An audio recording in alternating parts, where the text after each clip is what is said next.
အားလုံးပဲမင်္ဂလာပါရှင်အခုသင်ရေးပြပြပေးမှာတော့သမီးတို့ကောင်းကောင်းနဲ့တော့နေပြီးတော့အဲ့ဒီတော်လေးမာလာတဲ့ဟင်းပွဲလေးကိုချက်ပြပေးမှာဖြစ်ပါတယ်ရှင်အဲ့ဒါဆက်တဲ့သမီးရဲ့ဆိုင်မှာဘလို့မျိုးဟင်းပွဲတွေရလဲဆိုတော့ဒါလည်းချက်ပြပေးတော့ပြပါတယ်ရှင်သမီးနဲ့တူတူဗီဒီယိုလေးကိုအဆုံးထိလိုက်လံကြည့်ကြည့်ပေးပါအောင်လို့တောင်းဆိုပါတယ်ရှင်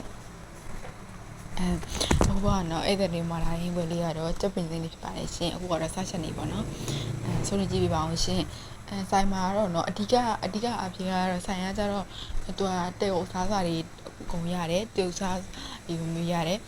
ပြီးရင်ပင်လယ်စာကိုကပင်လယ်စာကြီးကြက်တယ်ဆိုလေမျိုးဆိုင်မှာရပါတယ်ရှင်ပင်လယ်စာဆိုရင်အစုံမရတယ်ပေါ့နော်အဲ့လိုပင်လယ်စာအဲ့ကုန်ရတယ်ပြီးရင်အဲ့အတောက်ပိုင်းနေလည်းရတယ်ဖြိုရည်ပါတယ်အကုန်လုံးအကင်လေးပါတယ်ပေါ့နော်အကုန်လုံးရတယ်ရှင်ဒီမှာတော့အုပ်လို့ဆိုတော့တမီအတူအရှင်းလေးဒီတိုင်းရတယ်ပဲပြပြမယ်ရှင်နောက်ဗီဒီယိုဒီမှာကျတော့တခုရှင်ဖြိုရည်ဆိုဖြိုရည်ညင်ပွဲဆိုညင်ပွဲအကင်ဆိုအကင်အတောက်ပိုင်းကဘယ်လိုဖျန်းတာအကုန်လုံးတင်ပြီးသားမှာဖြစ်တဲ့အတွက်ဒီအကောက်လေးကိုဖော်လို့လေးလုပ်ခဲ့ပေးပါအောင်လို့ပြောချင်ပါတယ်ရှင်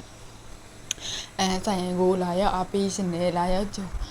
ကိုတိုင်းဒီစမ်းကျင်တယ်ဆိုရင်တော့သမီးတို့comment လေးမှာမေးခဲ့လို့ရပါတယ်ရှင်သမီးဘက်ကနေပြီးတော့တခါတည်းဝီတိုင်းချက်ချင်းပြန်ပြပါမယ်ရှင်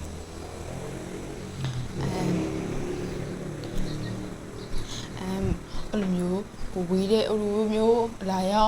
လာခြင်းမဲနဲ့မှာခြင်းနဲ့ဆိုရင်လည်းသမီးတို့ကနေရာဒေသလေးကိုကြည့်ပြီးတော့အရန်ဝေးရဆိုလည်းမပို့ဘူးနော်ဒီမျိုးဒေသလေးကြည့်ပြီးတော့ပို့ပေးပါလေရှင်ဗီဒီယိုလေးကိုအဆုံးထိကြည့်ပြီးတယောက်ချင်းကြအောင်လို့ကျေးဇူးများတင်ပါတယ်ရှင်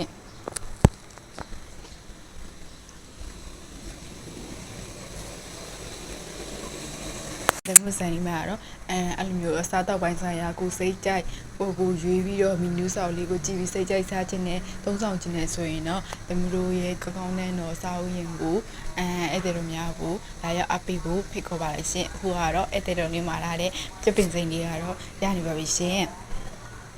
ပုံလေးကြည့်ရနေတဲ့စားရင်စားလေးပေါ့နော်